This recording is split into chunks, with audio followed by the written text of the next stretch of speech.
అన్నిటినీ పెట్టుకుంటాం ప్రియదేవుని కదా. భక్తుడు చెప్తున్నాడు, అయ్యా ఈ లోకంలో నాకేముంది నువ్వు తప్ప. గమనించండి, ఆకాశంలో ప్రియదేవుని బిడ్డలారా గమనించండి, నీవు తప్ప నాకెవరున్నారు.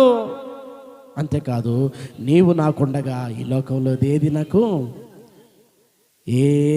నాకు అక్కర్లేదు. నీవు నాకుండగా నీవే నాండగా. చేతులుంటేనేమో గట్టిగా కొట్టండి, లేకపోతే నిద్రపోండి, ఇబ్బంది ఏమీ లేదు. చేతులుంటేనే కొట్టాలనుకుంటూ గట్టిగా కొట్టండి, లేకపోతే నిద్రపోవచ్చు, ఇబ్బంది ఏమీ లేదు. నీవు నాకుండగా నీవే నాండగా, నీవేనా నీవేనా నీవేనా ఆమీన్ నీవేనా ఆత్మదాహము తీర్చిన వెంబడించిన బండవు. నీవేనా ఆత్మదాహము తీర్చిన వెంబడించిన బండవు. కొండల వైపు నా కన్నులెత్తి కొదువతో నేను కుమేలెదనా, కొదువతో నేను కుమేలెదనా. హల్లెలూయా. ఏందంట?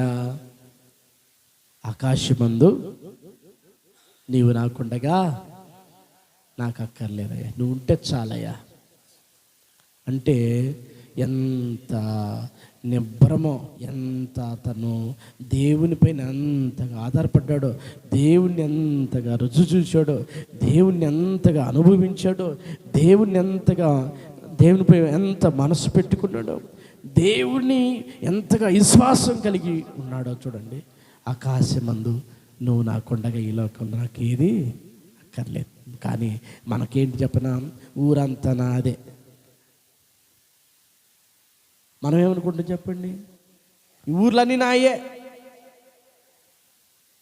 ఆయనేమో నువ్వు ఉంటే నాకు ఇంకేం లేదయ్యా, అవసరం లేదయ్యా, నీలో బ్రతకటమే తప్ప, నీలో నివాసం చేయటమే తప్ప, నీకోసం బ్రతకడమే తప్ప నాకు ఇంకేం అవసరం లేదని ఆయన అంటుంటే మనమేమంటామంటే, చెప్పండి, అంతా నాకు కావాలి. చెప్పండి, అంతా నాకు కావాలి, అంతా నాకు కావాలి, అంతా నేను సంపాదించుకోవాలి, అంతా నేను తినాలి, అంతా నేను త్రాగాలి, అంతా నాకు స్వాధీనపరుచుకోవాలని మనం అనుకుంటూ ఉంటాం కదా. కానీ అతనికి అలాంటి మనస్సు లేనే లేదు. ఆకాశమందు నువ్వు ఉండగా నాకేం కావాలా ఏక. ఎంతమంది ఈ మాట చెప్తారు? నిజం, కొన్నిసార్లు ఈ మాట చెప్పాలంటే మనకు వల్ల కాదండి, మనకి మనస్సు రాదు. అది ఎంతో లోతుల్లోనికి పోవాలా, అసలు ఎంతో విశ్వాస పరిమాణం అంచులు దాటిపోవాలా, అసలు ఎంతగానో దేవునితో పెనుగులాడితేనే, ఎంతగానో దేవునితో సహవాసం చేస్తేనే, చాలా దూరం నడిస్తేనే ఇది అర్థమవుద్దు, కానీ లేకపోతే అర్థం కానే కాదు. ఆకాశమందు నువ్వు తప్ప నాకెవరున్నారయ్యని మనం ఏం చెప్తాం తెలుసా? ఓయ్, హైదరాబాద్లో ఎవరున్నారు తెలుసా?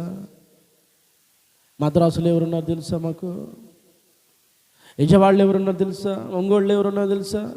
గుంటూరులో ఎవరున్నారు తెలుసా? కర్నూలులో ఎవరున్నారు తెలుసా? ఎవరున్నారు నీకు? చెప్పు. ఆకాశమందు నువ్వు ఉండగా నాకు ఎవరున్నారయ్యా? గమనించండి, మనం అటుగా చెప్పేది, మనం ఇక్కడిక్కడ చెప్పుకుంటాం.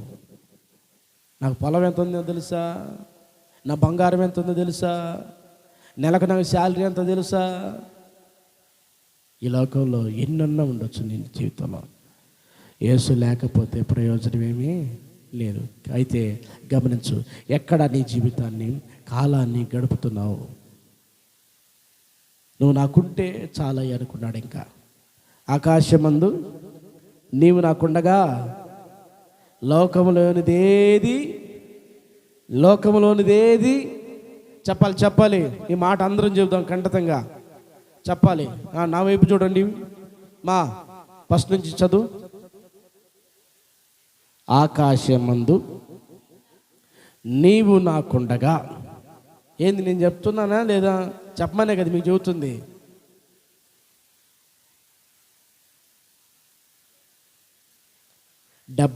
కీర్తన 25వ వచనం.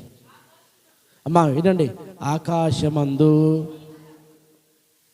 వాళ్ళు చెప్పని, ఆకాశమందు చదువు. నీవు తప్ప నాకెవరున్నారు?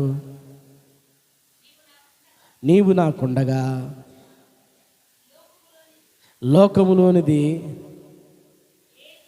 ఏదియు ఎందుకు చెప్పట్లేదు? నేను చెప్పమన్నాను కదా. కాదమ్మా, ఇప్పుడు చెప్పమన్నాను కదమ్మా. సరే నేను చదువుతాను, వినండి. ఆకాశమందు, అందరూ చెప్పండి. ఆకాశమందు నీవు తప్ప నాకెవరున్నారు? నీవు నాకుండగా లోకములోనిది ఏదియు నాకు అక్కరలేదు. మరొకసారి చేద్దాం. ఆకాశమందు నీవు తప్ప నాకెవరున్నారు? నీవు నాకుండగా లోకములోనిది అంతయు నాకు కావాలి. అంతేనా? లోకంలో అన్నీ మనకే కావాలి.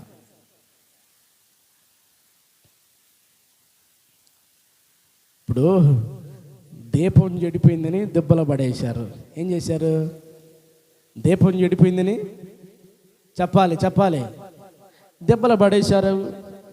ఆ దీపాన్ని ఒక భక్తుడు ఆ దారిని పోతా చూసి, చూడండి, ఇంటికి తెచ్చుకొని శుభ్రంగా ఆ దీపాన్ని కడిగి, అర్థమవుతుందా, దానిలో ఒత్తి పోతే మళ్ళీ ఒత్తేసుకొని, గ్లాసు పోతే చక్కగా దాన్ని శుభ్రం చేసుకొని చక్కగా ఆ భక్తుడు వెలిగించుకున్నాడు. పడేసింది ఎవరు? నువ్వేగా. చెప్పు. దీపాన్ని పడేసింది ఎవరు? నువ్వేగా. నాకు వద్దు, పగిలిపోయింది, ఎలగట్లేదు, ఇరిగిపోయింది అని చెప్పి దెబ్బలు పడేసావు. దెబ్బలు పడేసి నాకు వద్దు అనుకున్నావు, కాదనుకున్న తర్వాత ఎవరు? ఆ దారిని పోతున్నటువంటి భక్తుడు ఆ దీపాన్ని తెచ్చుకొని ఆయన బాగు చేసుకొని ఒత్తి పెట్టుకొని మరలా నూనె పోసుకొని చక్కగా వెలిగించుకున్నాడు. మరలా ఆ త్రావను పోతా ఆ దీపాన్ని చూడగా నీకేమనిపించింది? ఉరి, నాదే దీపం ఇది అని చెప్పి ఆ భక్తుడి మీద తగాద పెట్టుకున్నారు. ఎవరి మీద? కాదనుకున్న పడేసావుగా దీపాన్ని. మరి దొరికింది దెబ్బలో, తెచ్చుకొని బాగు చేసుకున్నాడు. ఆయన బాగు చేసుకొని వెలిగించుకొని చక్కగా మరి వంట ఉంటే నీకేమనిపించింది? మరలా అయ్యో ఇది నాదే అనిపించింది కదా నీకు. అవును, లోకంలో అన్నీ మనకే కావాలనుకో. ఏది? పారేసింది కూడా చివరికే, చినిగిపోయింది కూడా మనకే కావాలనుకుంటాం, పగిలిపోయింది కూడా మనకే కావాలనుకుంటాం. అవునా కదా? గమనించండి, దేవుడు మనకు తోడుగా ఉంటే ఈ లోకంలో ఏది కూడా అక్కరా లేదు. కాబట్టి నువ్వు ఎక్కడ కూర్చోవడం నీకు ఇష్టమో గుర్తుపెట్టుకో, ఎక్కడ కూర్చుంటే నీకు క్షేమమో గుర్తుపెట్టుకో. కళ్ళు పోసుకో. ప్రియ దేవుని బిడ్డలారా, ప్రార్థన చేసుకుందాం. ప్రభువా, నేను నీ సన్నిధిలోని కూర్చుంటానయ్యా. నీ సన్నిధిలో నేను ఉంటాను ప్రభువా. నీ సన్నిధిలోని కూర్చోవడమే నాకు సంతోషమయ్యా. నీ సన్నిధిలోని ఉండటమే నాకు ఆనందమయ్యా. నీ సన్నిధిలోని ఉండటమే నాకు సంతోషం, సమాధానమయ్యా. నేను ఎక్కడ కూర్చున్నా కానీ నాకు నెమ్మది లేదు. నీ మందిర ద్వారం వద్ద కూర్చోవటం నాకు సంతోషమని దేవుని సన్నిధిలో అడుగుదాం. అడుగుదాం. హల్లెలూయా, హల్లెలూయా, హల్లెలూయా, హల్లెలూయా. పశ్చాత్తాపంతో అడుగు, కన్నీటితో అడుగు, విశ్వాసంతో అడుగు, హృదయం తెరచి అడుగు. ప్రభువా, నీ సన్నిధిలో కూర్చోవటమే నాకు సంతోషం, నీ సన్నిధిలో ఉండటమే నాకు సమాధానమయ్యా. కాబట్టి నన్ను కనికరించయ్యా, నన్ను కనికరించయ్యా. హల్లెలూయా, హల్లెలూయా, హల్లెలూయా, హల్లెలూయా, హల్లెలూయా, హల్లెలూయా.